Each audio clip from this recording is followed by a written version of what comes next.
All right, guys, we have Dan Tyvis from Yahoo coming on in about 15 minutes to talk more on the Cavs. But first, I want to do a little historical deep dive and look at the last 10 quarterbacks drafted with the number 2 pick in the draft to see if we can get any indication or find any pattern of what the Browns might be in for when they get on the clock with the number 2 pick. They might not go quarterback, but for the sake of this, let's assume they are. These are the last 10 quarterbacks, not the second quarterbacks taken. Yeah. Quarterbacks taken with the number 2 overall pick. The last 10, starting in order, were the last 2 years, obviously, with Jaden Daniels in 2024 and C.J. Stroud in 2023 and 21. Zach Wilson went number 2 overall to the Jets. 2017, Mitch Trubisky went number 2 to the Bears. 2016, Carson Wentz went number 2 to the Eagles. Let's keep going, Steve. In 2015, Marcus Mariota went number 2 to the Titans. Robert Griffin went in 2012. We got to go a long way. I know, we have to go all the way back. I need a 10, though. Donovan McNabb, the number 2 pick in 99. Ryan Leaf, the number 2 pick in 98. And back in 1993, the year I was born, Rick Meyer, who I'm who I'm unfamiliar with. The Golden Boy. So those are the last 10 quarterbacks drafted with the number 2 overall pick. Let's go back up to the top, Steve. No offense to Tim Kelly. Let's name some hits, some misses, and some in-betweens. Daniels. It's obviously a huge hit. I know it's obvious. We're just going to go down. Daniels hit, right? Yeah. Not hit. Stroud. Hit. Zach Wilson. Miss. Terrible. So we got 2-1 so far. Trubisky. Terrible. Miss. 2-2. Wentz. Medium.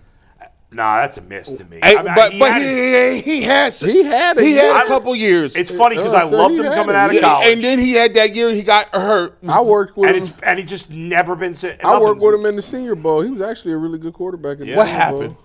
He was having an MVP season and then he got hurt. And he's never been the same. So you want to put him in the middle? I say he's a bust because his success wasn't long. If the Browns drafted Shedeur Sanders and his career ended up being this, we'd be disappointed. That's a good point. All right, so it's a miss. So 2 hits, 3 misses so far. Next, Marcus Mariota. Miss. 2 hits, 4 misses. Robert Griffin. The only other hit is McNabb. That's it. Yeah, that's a miss. So then 3 and 7. So 3 hits, 7 misses in the last 10 quarterbacks drafted number 2 overall. I don't think it tells us anything. No offense. I don't either. I wanted to do the exercise to see if there was a pattern. I couldn't really find a pattern. I think it's interesting from 1993 to 2011, there was only 3 quarterbacks taken 2. And now we've had, 5 in the last how many years? Go back up, Steve. 5 is since 2016. So back then, quarterback 6 since 2015. It seemed like back then every quarterback played like every game forever. Like you knew who the quarterback. Like go back to the old AFC Central. You knew Bernie was quarterback. Boomer. You knew Boomer. You knew Warren Moon was a quarterback. Yep. Automatically. Yep. You go to AFC East. You had O'Brien. Ken O'Brien. Yeah. You had Marino. And then for the Patriots the Bills had Jim Kelly. Bills had Jim Kelly. So Patriots you just had knew. Steve Grogan, right? Or was that? No, that was earlier. That was. Was it Tony Eason? Tony Eason was part of that for a little while. And then they got Drew Bledsoe for the Patriots. Yeah. Because you didn't change. Like quarterback changes didn't happen as quickly. No, or coaching changes. It seemed like. Well, part of that was in those days, you could win more by running. You could win more with defense. than you can now. Yeah, you had there was a lot more. The importance of the quarterback. It was still important, but it wasn't as important as it is now. You had maybe one receiver. You had a back. Like you didn't have 2-3 receivers. Like you had and then they used to line up in pro formation. They used to have a fullback lined up by the ball. And why all of a sudden did this technology change everything? Remember quarterbacks used to get the ball in the shotgun and be like straight back. They don't listen. Nobody was turning sideways. Nope. It was take the snap and. With the huge shoulder pads. And I'm like, how are you not falling backwards? You're going to trip over yourself. But you know what, though? As a safety, like when I see that, like today, if a quarterback takes a snap and he doesn't turn, he has open shoulders, you always know that he's going to the left. Really? Yeah. Well, unless he's a lefty. Because when you look at this is classified information. This makes you different. It makes you a really good safety. So with a quarterback, they always tell you like when you growing up, everybody tells you to read the quarterback's eyes. No, you read the quarterback's shoulder. So if I want to throw to the left, I can't throw it. I can't throw to the left like with my shoulder faced this way. But if I'm like this, I can get it quick game and go straight to the left. So for me as a safety, if I see a quarterback, if he snaps the ball and he drops back with his shoulders open, I always know he going to the left. If he's a left-hand quarterback, obviously going to the right. But it's like quick. Like you got to be quick. That's how you can jump around. Guess where I learned that? Richard Sherman. No, I learned that from this guy, coach. What was his name? Jared Crucy. He was the safeties coach for the Cleveland Browns in 2017 when I was here. So I was with the Browns obviously from February to June. And that short amount of time, he was the first person to teach me that. And it like changed my life at safety. And all the people that was there wasn't doing what he told them to do. Because they don't want game. That's true. That might be true. But it was the craziest thing because I like started doing it, like really locked in on the quarterback's shoulder, and I was like, man, like you really do know where he going with the ball. It's kind of crazy. That's wild. Short. That was short, but that's crazy. Another day, we're going to do a look at the quarterbacks taken second. Not second overall, but the second quarterbacks in draft compared to how the first quarterback in that draft went. I did want to ask you one thing, G. Steve, but the last 2 years, the second quarterback taken has been the better quarterback. And after you say this, I got a question too because I just thought about it. Go ahead. Steve, pull back 254 real quick. Get the list up. When you look at these guys, especially the more recent ones, we could go back and you could add Mariota to that, but Daniel, Stroud, Wilson, Trubisky, Wentz. I was trying to think, okay, were there any common characteristics in these guys that made them such highly sought after prospects? And obviously some panned out, some didn't. And I was trying to think with Wilson, and I remember that draft very clearly, he had that crazy pro day, the crazy arm. They thought he could make all the throws. They were looking for the next version of Mahomes. I was very right about those two. I didn't think Trubisky or Wilson was going to be good at all. No. I was confused why they were taking that high. I just didn't think. Well, the Trubisky thing, which is insane that he got drafted before Mahomes and, at this point, Watson, but, whatever. No, it's still crazy he got taken before Watson. Yeah.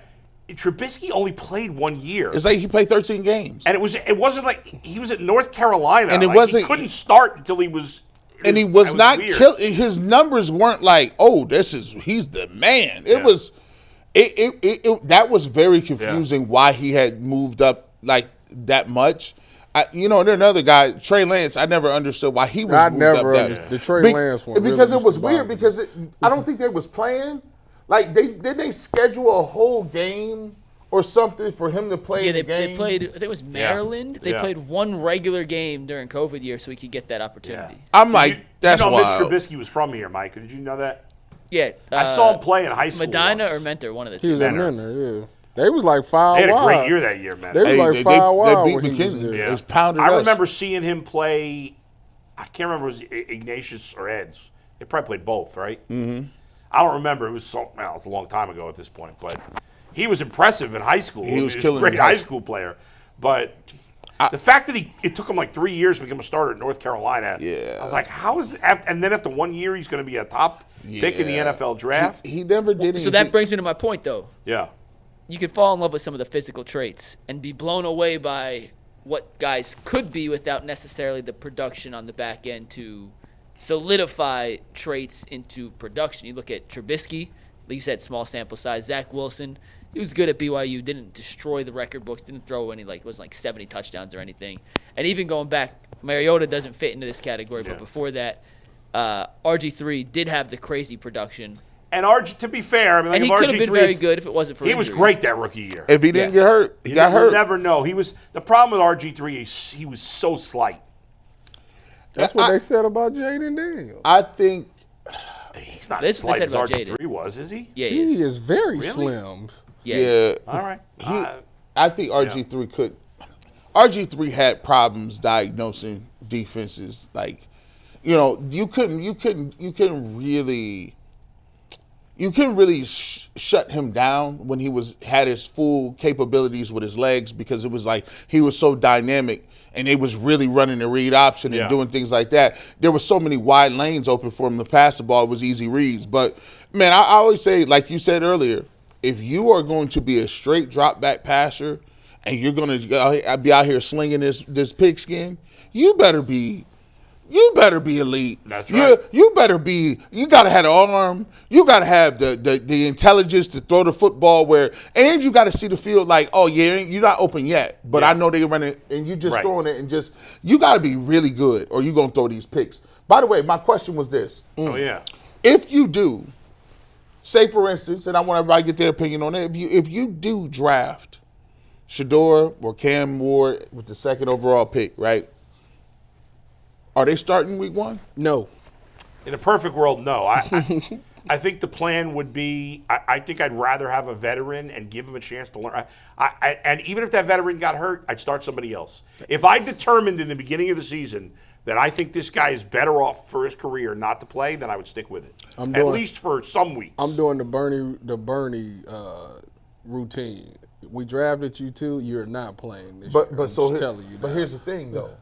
The reason that they're going to draft a quarterback is because they need a quarterback and they need to save their jobs. It is tricky with their status. So if you don't play him for 5 weeks and you 1-5 or 1-6, theoretically you could get fired. That's true. And then the interim coach gets a boost by just playing the rookie. That's right. And most quarterbacks drafted too are going to play, if not week 1, pretty close to it. Pretty close to it. Yeah. So I don't.